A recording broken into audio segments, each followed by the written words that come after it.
It's now my pleasure to introduce our keynote speaker for today's luncheon out of Glenwood Springs, Clark Anderson. Clark is co-founder and executive director of Community Builders, an organization that works to create great places and prosperous communities in the American West.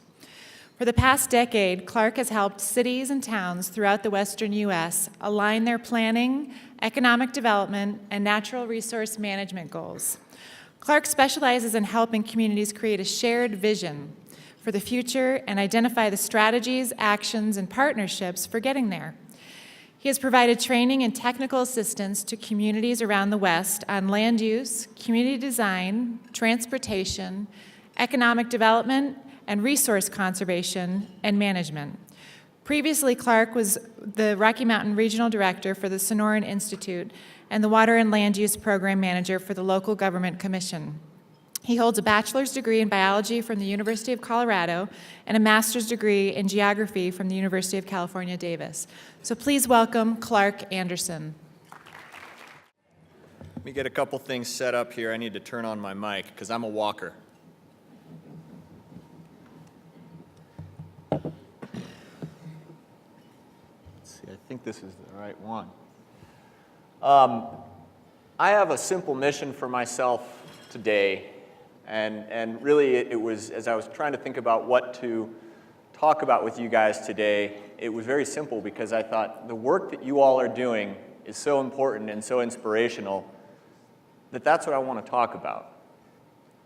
And it's been great to actually listen to what Barb said, the important work that Dana Crawford talked about. These videos has just furthered my inspiration for the work that you all do. It is so important right now in our communities and really in our history as a nation, the ability to preserve and value our heritage, our history, because it's so important to who we are.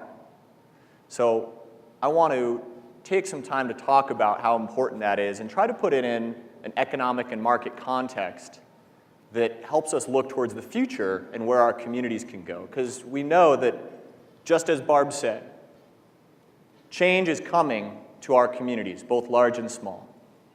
The question is, are we going to have the courage and the proactive thought, the civic capacity to work together and shape that change in a way that makes those stronger, more livable places, places that hold on to their past while making a clear path for the future, places that are equitable, that are livable, that are affordable, that provide opportunities for people? Because that's the challenge of our time. And especially now, when we live in a country that is very divided. And I think whichever side we're on politically, there's a lot of tension right now that we're all trying to see through.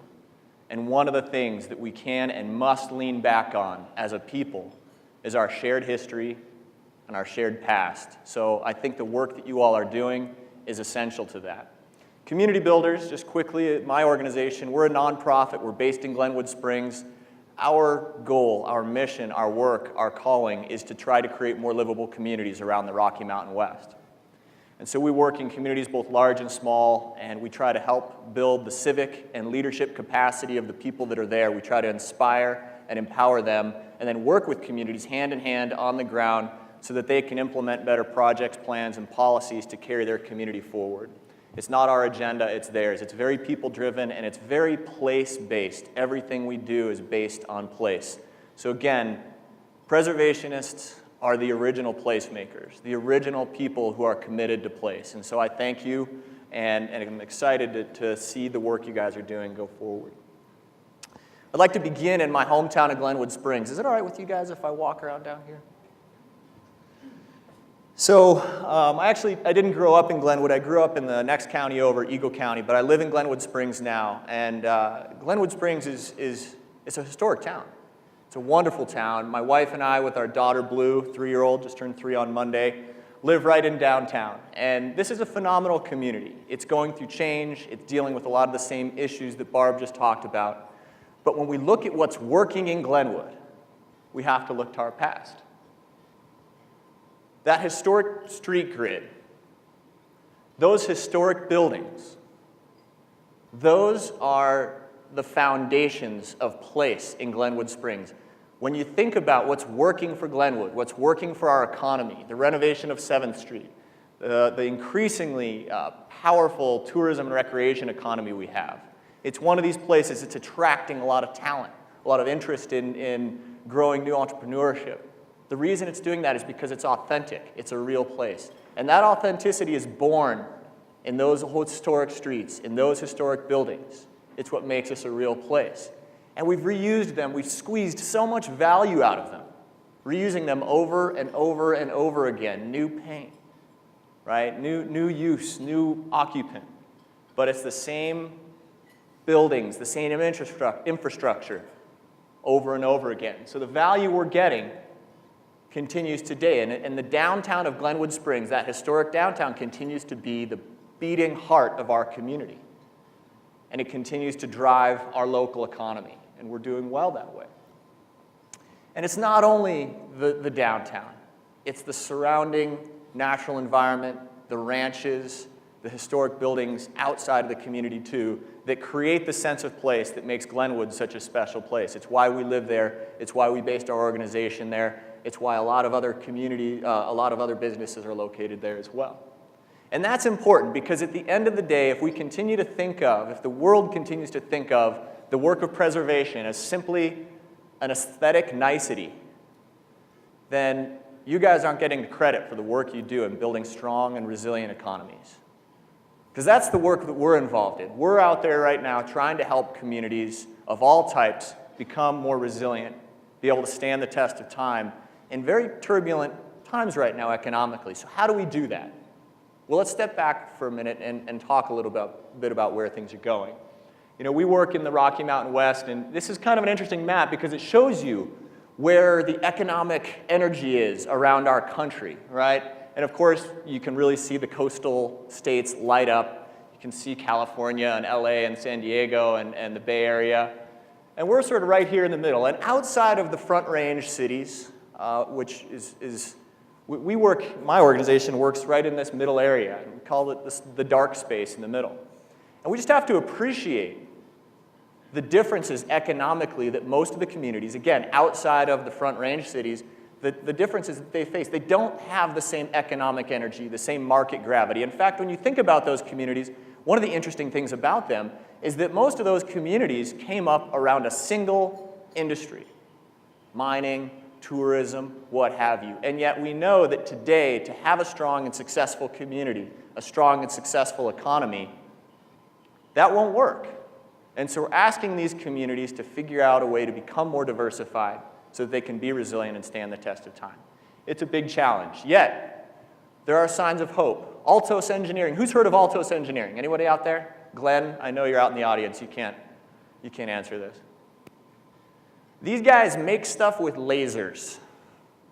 I don't know much about them beyond that, except for that they are based in downtown Bozeman, and I don't think there's a huge market for photonics in downtown Bozeman. So why are they there?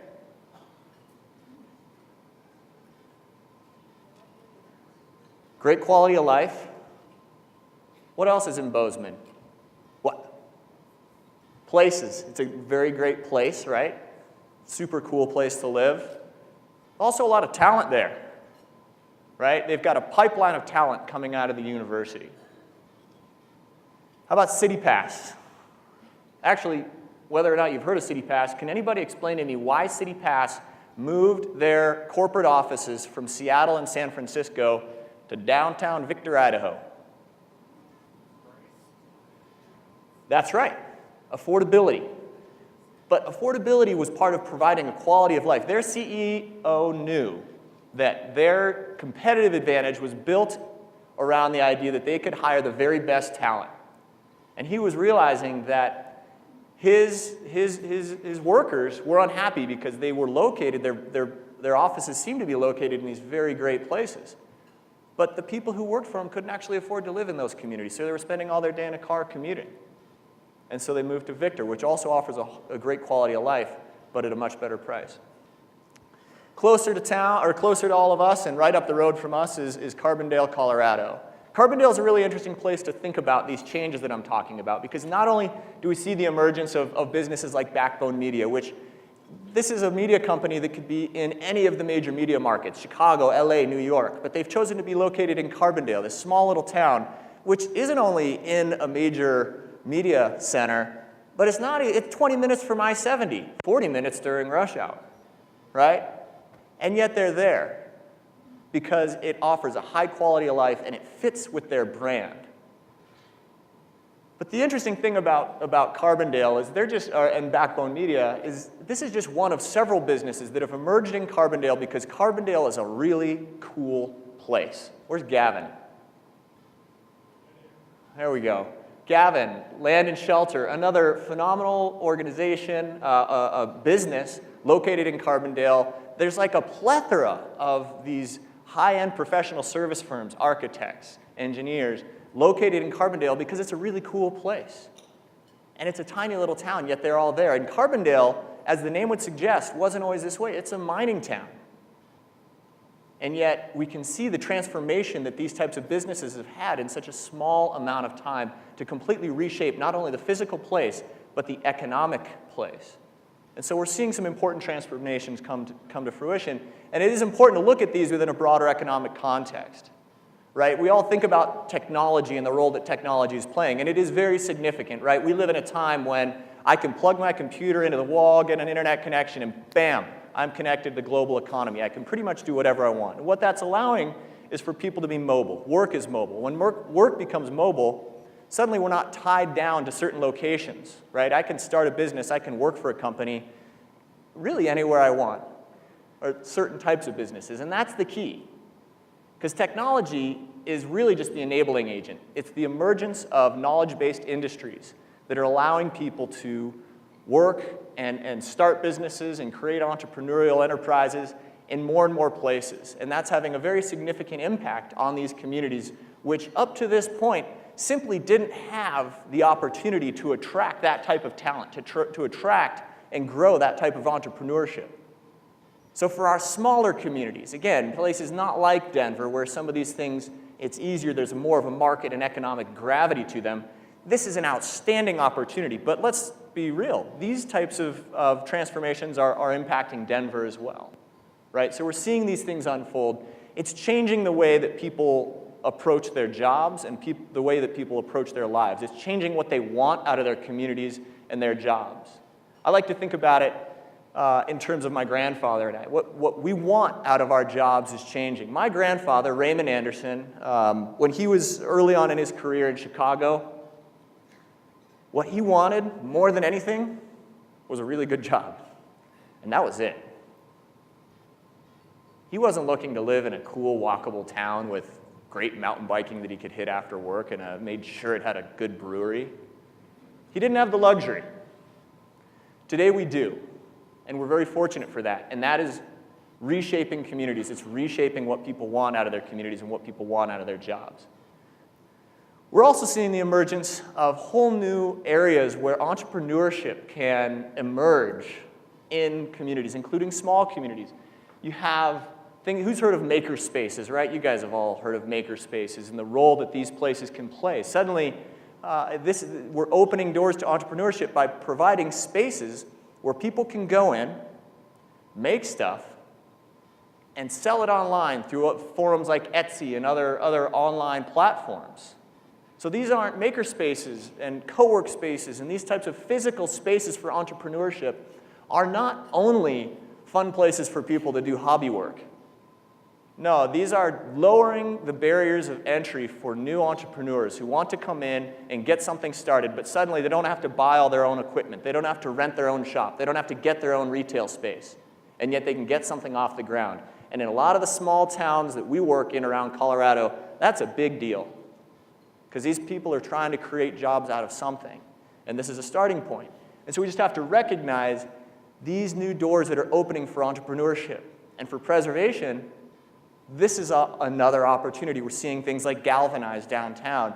We want to see more of those types of facilities open up in the small towns, the small places around Colorado too.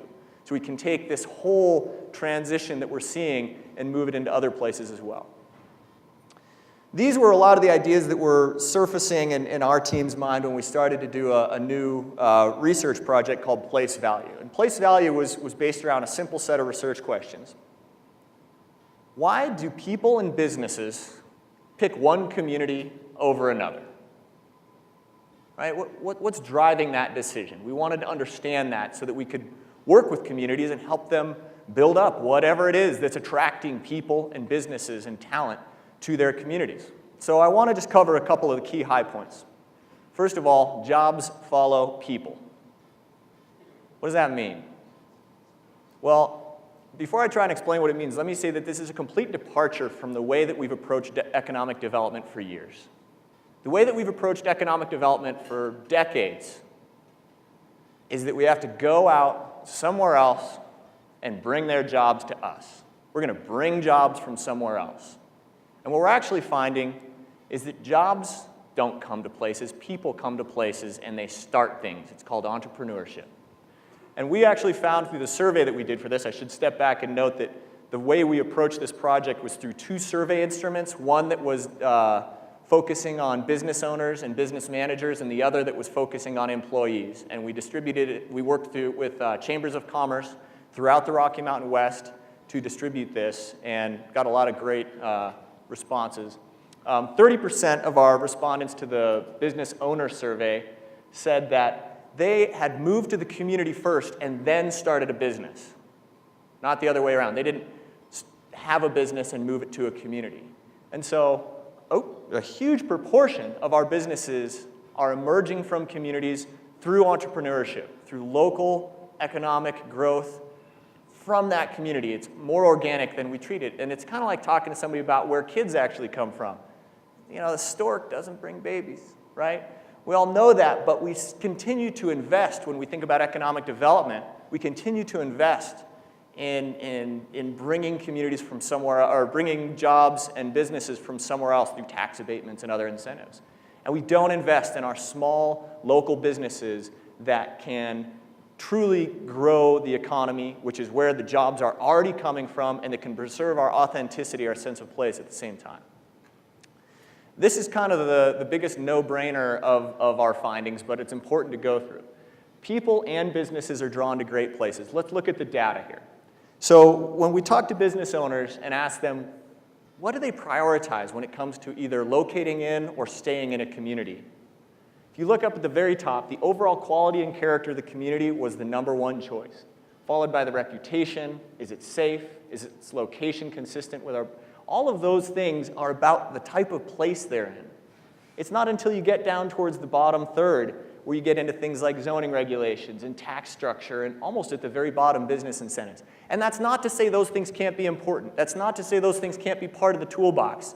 But if we continue to use those as the tip of the spear, while we're also eviscerating the character of our communities in the name of economic development, we're going to weaken our economies and weaken our potential to have the type of economy which is where the market is really driving towards.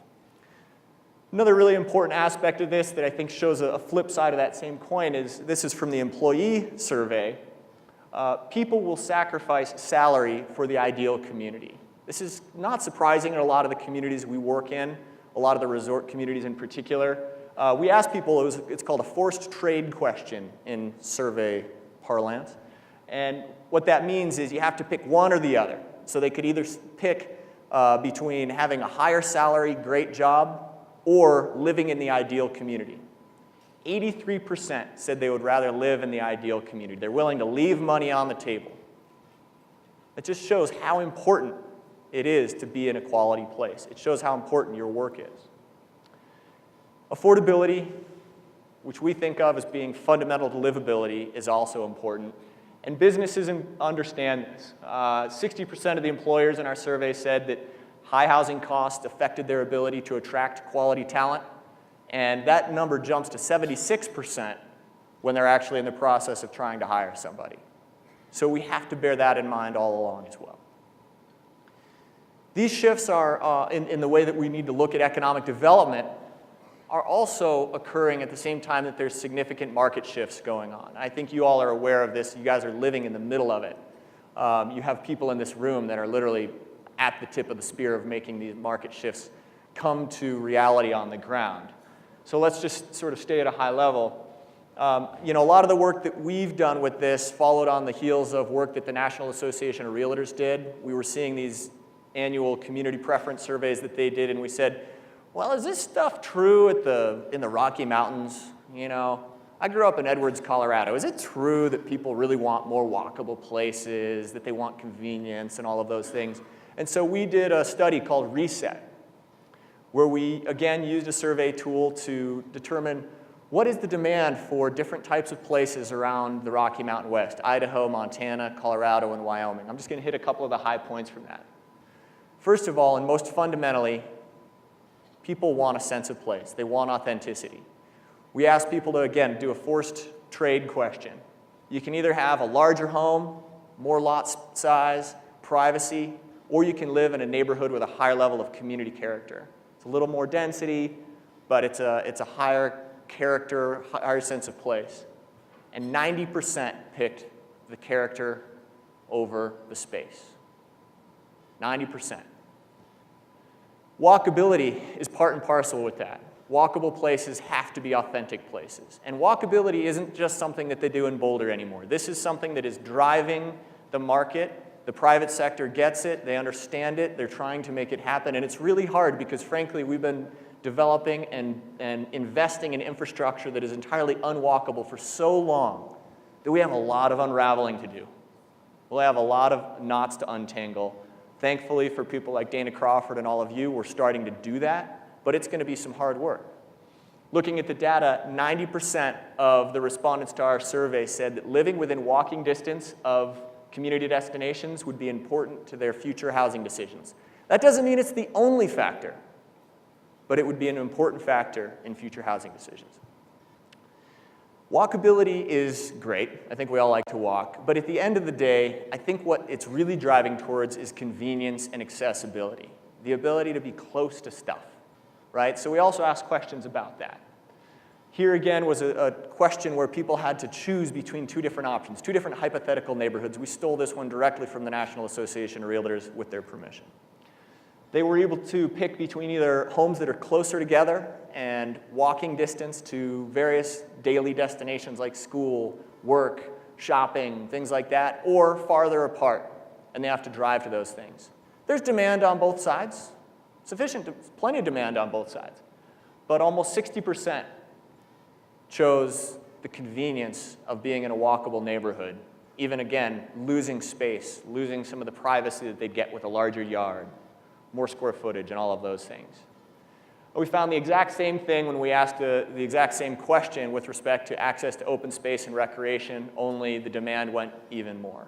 The important thing to think about when we look at this, again, I think these are things you guys know, but it's important to recognize how central the work you do is to these market trends.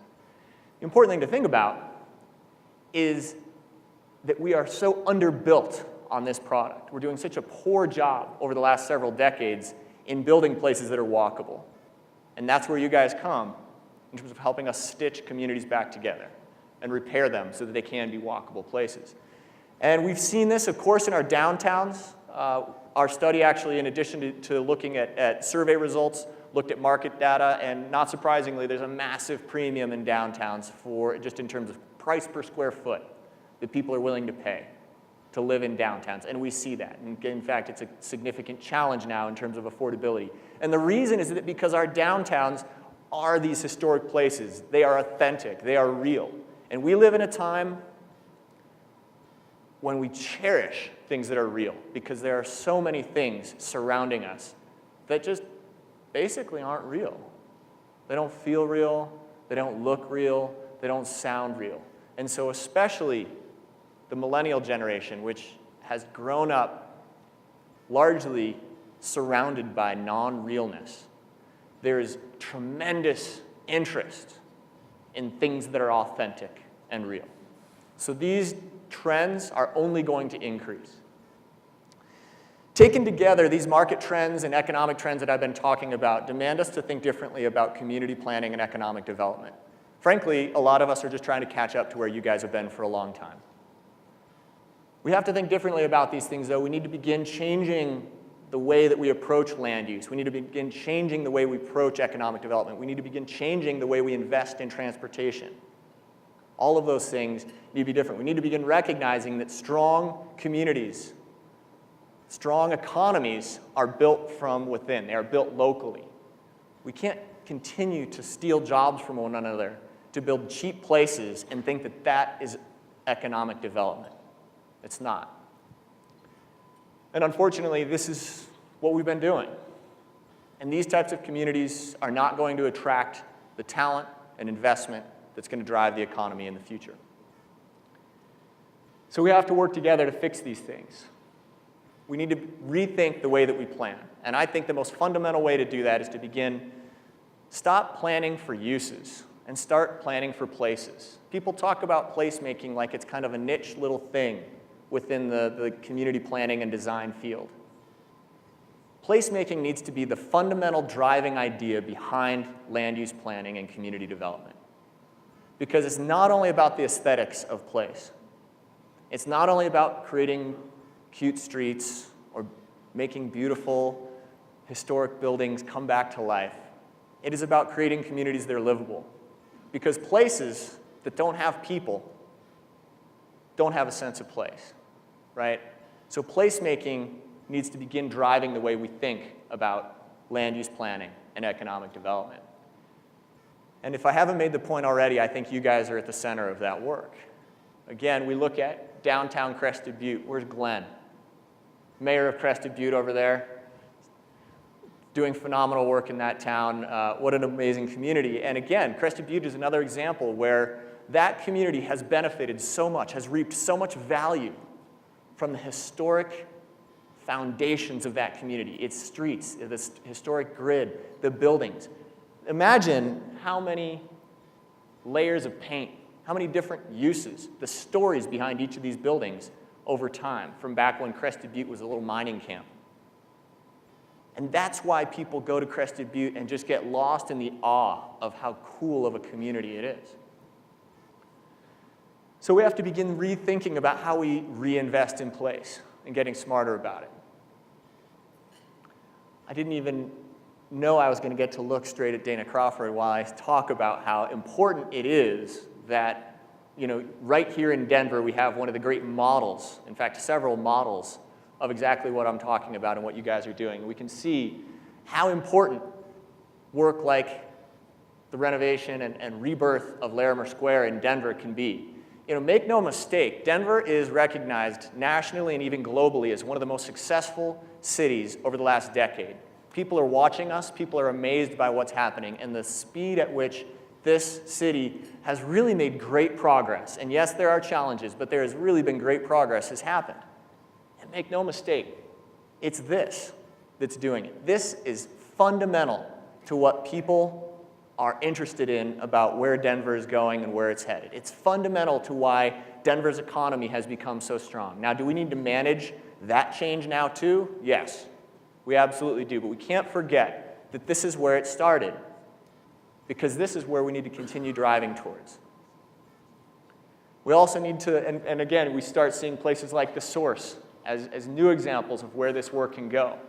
We look at the Strater down in Durango. I was down here a couple weeks ago, and if you look at the Strater and look at the streets surrounding the Strater, they are the strongest streets in downtown, the strongest businesses, and there is no doubt that it is because this is the cornerstone of that area, right? The value, the economic value that they're getting out of this asset is tremendous.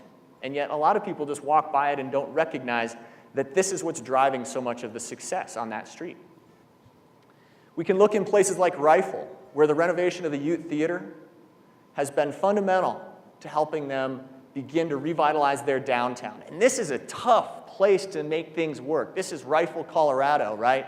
Their entire history is rolled up in oil and gas. It's all they've ever known, and yet they've had the courage to say we need to do something differently. We need to begin changing the way we grow our economy. We need to become a different type of community, and they're rooting it in their downtown, and they began that work with the preservation and renovation of the historic Ute Theater. And now that has helped to spur a broader renovation within the downtown, including a new theater that bookends this area. And so this has been a phenomenal thing to see, and we're continuing to watch Rifle and the work that they try to do.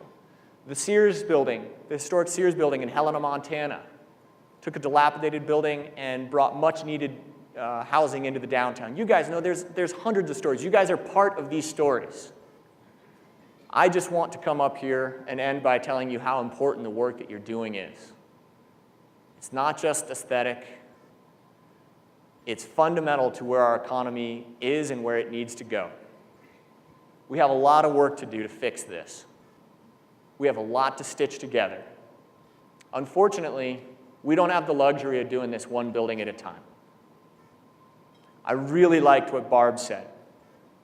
She talked about a movement that we all are a part of, and I think that is fundamentally true. And I don't think that has been any more true than right now as we look at a time when there really are significant challenges to the value we place on our history. Both our historic heritage in terms of the physical places and spaces, and also the way we think about ourselves as a society, as a democracy. We've got a lot of work to do as a country to come together and fix the big problems that we face. We can't do it building by building. I think you guys are fundamental to helping us create the types of economies and places that are going to be livable and drive us forward in the future. So thank you very much for the work you're doing.